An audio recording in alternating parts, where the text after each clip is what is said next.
"James, you're a disgrace to this family. You're not wanted here." Those sharp words, filled with anger and disappointment, cut through the air. They came from my own father, spat out like venom in the middle of my brother Paul's wedding celebration. The sting of humiliation was unbearable, made even worse by Paul's silence. He said nothing, standing by as our father threw me out like I was nothing. Anger surged within me, and I was on the verge of storming out when something unexpected happened. Someone asked for help. A staff member at the wedding, overwhelmed by a sudden crisis, reached out to me, pleading for assistance. This unexpected moment shifted the course of the evening. I helped, and in doing so, something changed. For the first time in years, my father truly saw the person I had become, not the failure he always thought I was. It was a shock not just to him but to me as well. My name is James, and I am one of 2 brothers in this family. Growing up, our father was a stern and demanding lawyer who always favored my brother Paul. Paul, the golden child, was everything my father wanted in a son: confident, successful, and seemingly flawless. As for me, I was always in Paul's shadow, never quite good enough. There was no time for play or leisure in our house. Every moment was dedicated to studying or lessons, and any joy I found was quickly crushed by my father's disapproval. Despite my relentless efforts to match Paul's achievements and win my father's approval, I constantly fell short. The final blow came when I failed the entrance exam for a prestigious school my father had his heart set on. The silence that followed from him was deafening. From that moment on, it felt as though I had disappeared in his eyes. His focus shifted entirely to Paul, leaving me behind, and even my mother's quiet support couldn't fill the growing emptiness. Determined to escape the suffocating environment at home, I made a difficult decision after high school. I left without saying a word to my father. I left only a note for my mother, telling her that I was going to make my own way. I found work at a hotel, where I could both live and earn a living. The hotel became my sanctuary, a place far removed from the expectations and judgments of my father. In the hustle and bustle of the guests and staff, I found a sense of freedom and fulfillment that I had never known at home. But the job wasn't easy. The hotel manager, Brian, was strict and demanding. Every mistake I made was met with sharp criticism, and as someone fresh out of high school, I made plenty of mistakes. "James, another error? How many times do I have to tell you?" he would say, pushing me to do better. But unlike my father's cutting remarks, Brian's feedback wasn't meant to tear me down. It was constructive, and when I earned his praise, it gave me a sense of pride and motivation that I had never experienced before. One moment in particular stands out: Los Angeles, the busiest time for the hotel. I had completed all my required training, and the pressure was at its peak.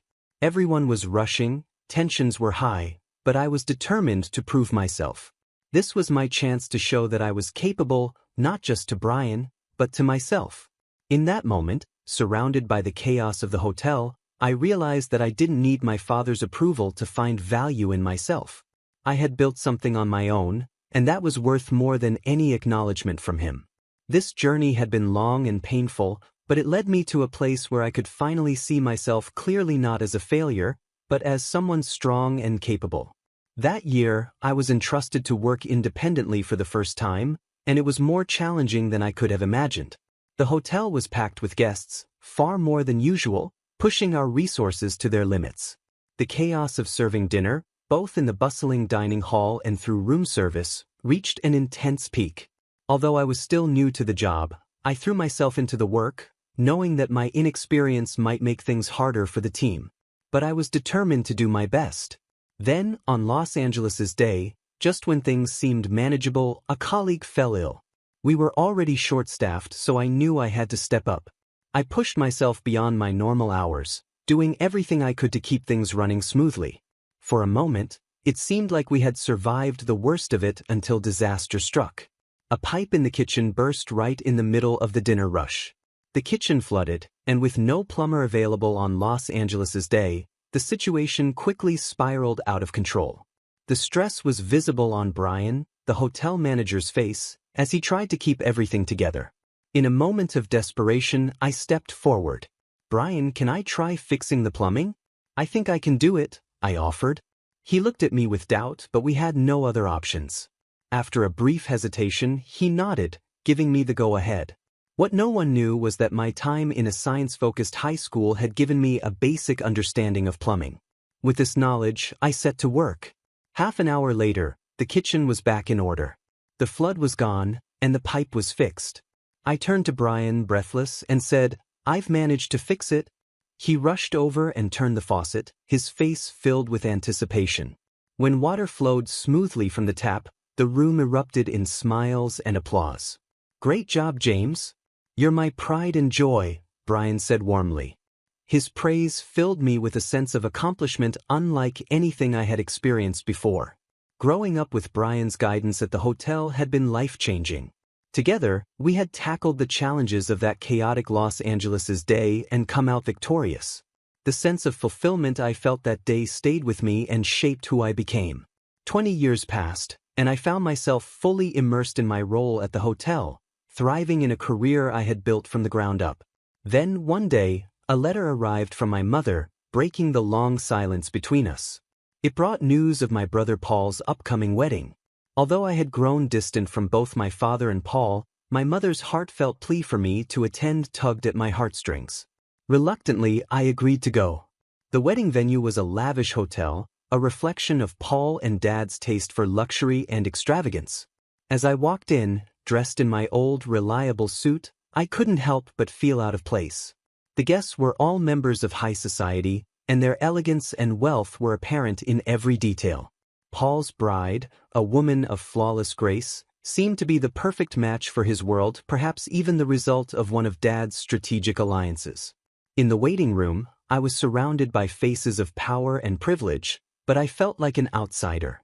I sat quietly on the sidelines, a silent observer, watching the world that I had left behind unfold in front of me. The people around me danced their intricate dance of influence and wealth, but I didn't fit into their rhythm. The life I had built for myself felt far removed from this world, and for a moment, I questioned whether I should have come at all. But as I sat there, unnoticed and unacknowledged, I realized something. I no longer needed to fit into their world or seek their approval. I had carved out a life of my own, far away from the expectations and judgments that had once weighed me down. I wasn't the boy chasing after my father's acceptance anymore. I was James, someone who had found his own path, and that was enough. I locked eyes with two familiar faces, and a sense of unease immediately washed over me. My father's expression was unmistakable pure disapproval. Dad and Paul approached, their presence looming like a shadow. "Why are you here?" Dad's voice was deep, commanding, and filled with an all-too-familiar contempt, stirring memories I'd tried to forget. "Is it so wrong to want to celebrate Paul's wedding?" I replied, trying to keep my tone light, forcing a smile. "Oh, and by the way, congrats, Paul." Paul gave a half-hearted nod, his face conflicted, torn between family loyalty and the tension that had always defined our relationship. Before he could respond, Dad cut in again, his voice sharp as a blade. "What have you been doing all these years?" "No doubt working some worthless job." His words sliced through the air, filled with disdain. "James, you shouldn't be here," Dad continued, his tone now dripping with contempt. Before I could respond, my mother rushed over, clearly desperate to ease the situation. "Come on, James is here to celebrate. No need to be so harsh," she pleaded, her voice shaky but full of hope. But her words were in vain. "Enough, Mom," Dad said, his voice booming with authority, silencing her. "James, let me make this very clear. You are a disgrace. I don't want you ruining Paul's celebration. Get out."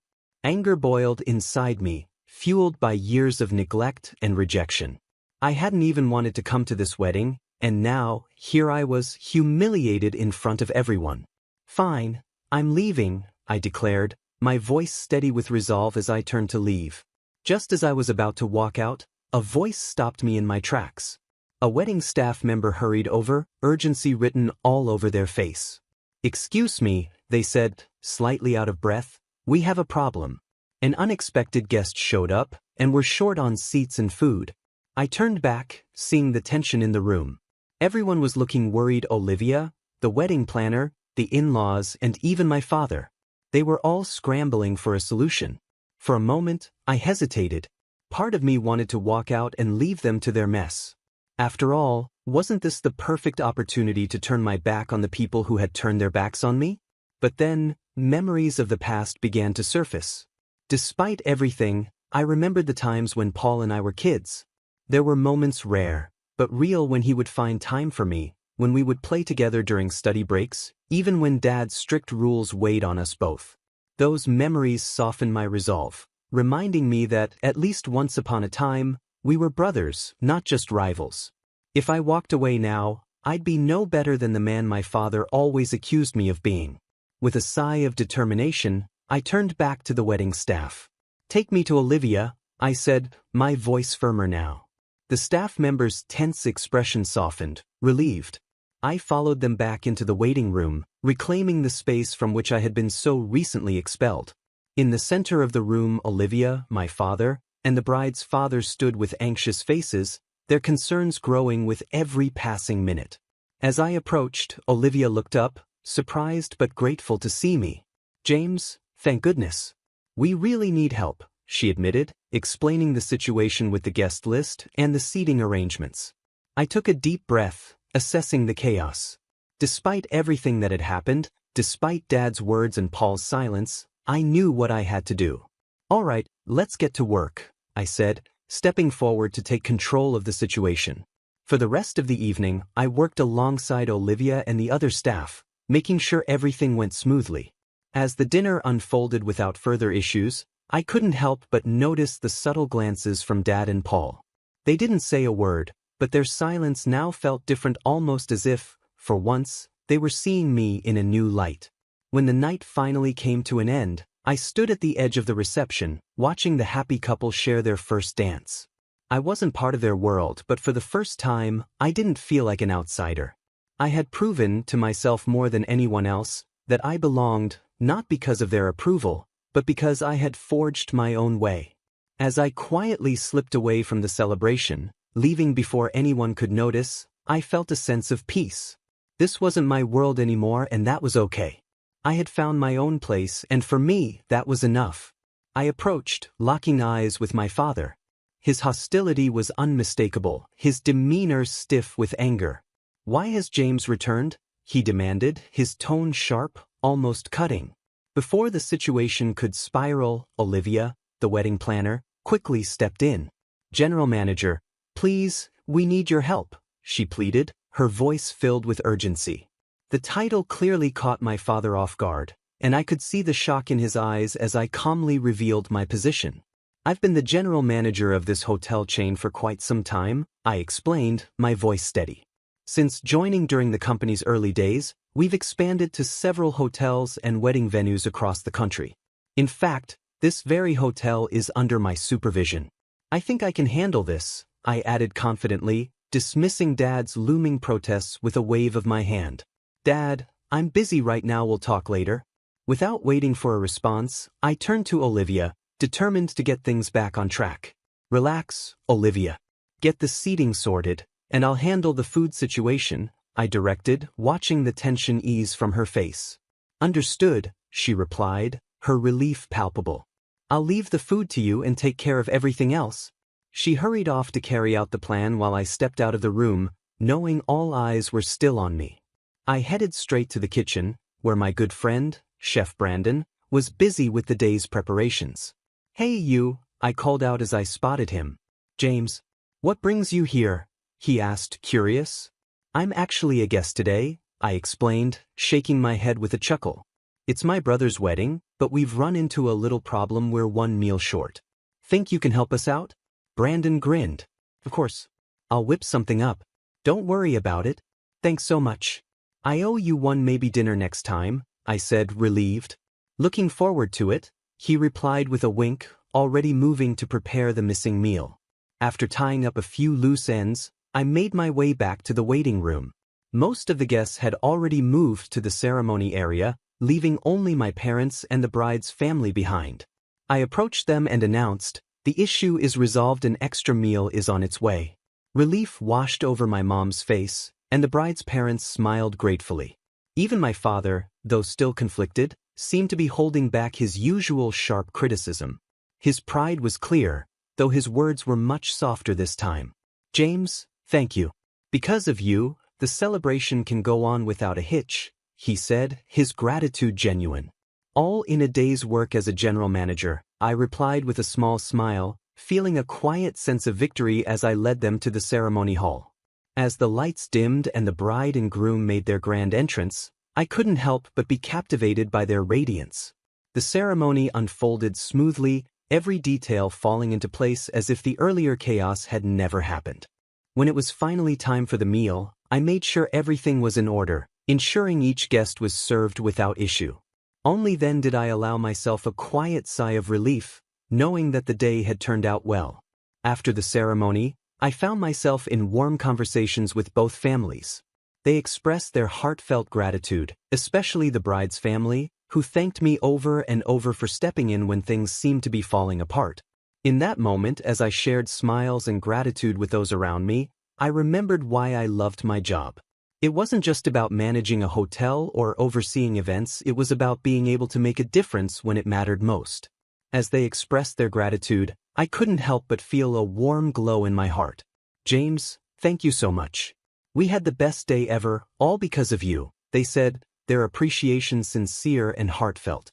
"No worries, I'm just glad I could help. Wishing you both all the happiness in the world," I replied with a smile, feeling proud of how the day had turned out. Turning to face my parents and Paul, I was greeted by my mom's beaming expression. "James, you did wonderfully." "Thank you," she praised, her voice full of pride. Paul stepped forward next. He was the first to apologize, his words genuine as he thanked me for stepping in. I couldn't help but smile.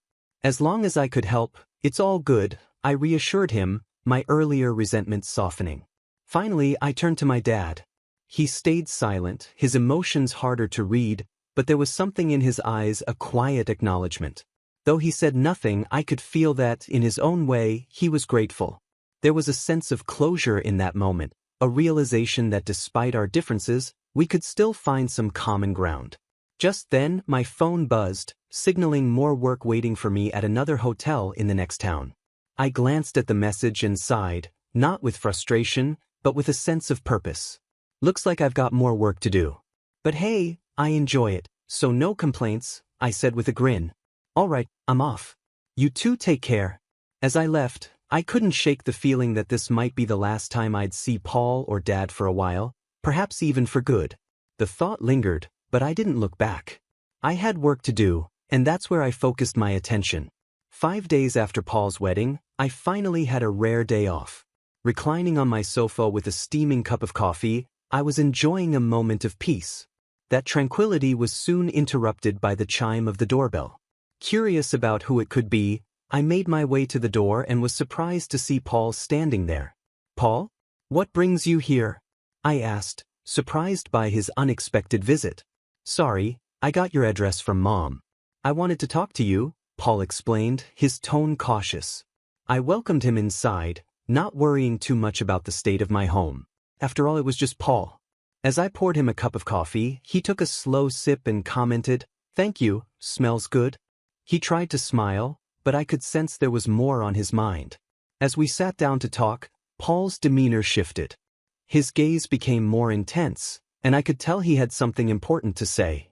After a brief pause, he broke the silence. "I'm really sorry for everything," he said, his voice softer than I'd ever heard it. At first, I was taken aback. Paul rarely apologized for anything, and hearing him speak like this left me puzzled. "Hey, it's all right, Paul," I reassured him, trying to ease the tension. But it was clear he had more to say. Paul continued, opening up in a way I had never expected. "You might think I'm the older brother who has it all together, but the truth is I envy you, James."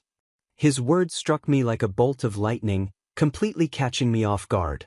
A heavy silence filled the room as his confession hung in the air. For a moment I was speechless. His admission shattered every preconceived notion I had about him. I always saw him as the golden child, the one who had everything I didn't.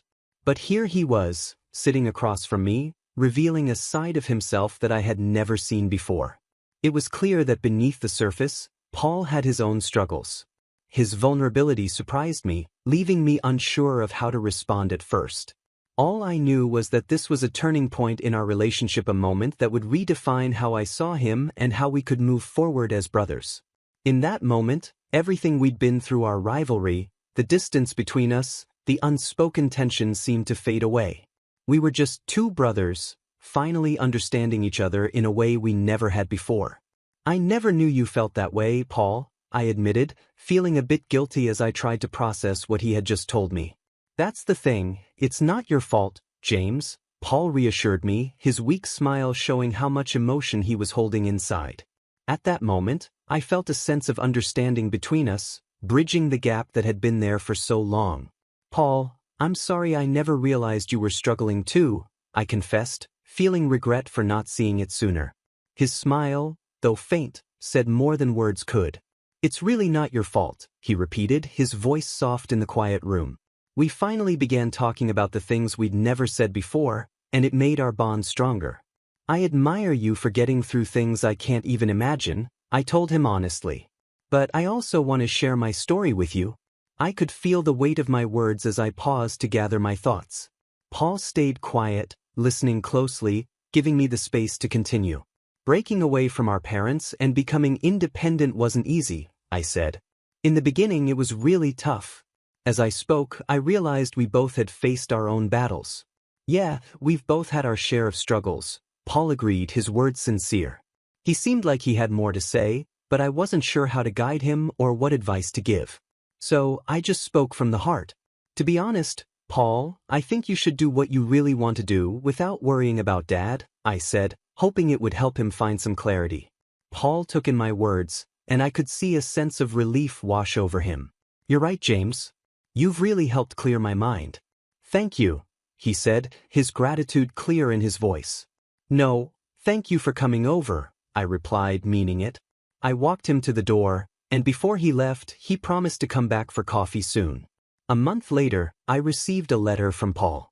In it, he told me he had decided to leave his career as a lawyer to follow his true passion, glass craftsmanship. Even though Dad didn't approve, Paul found peace in his wife's support and new motivation in the path he had chosen.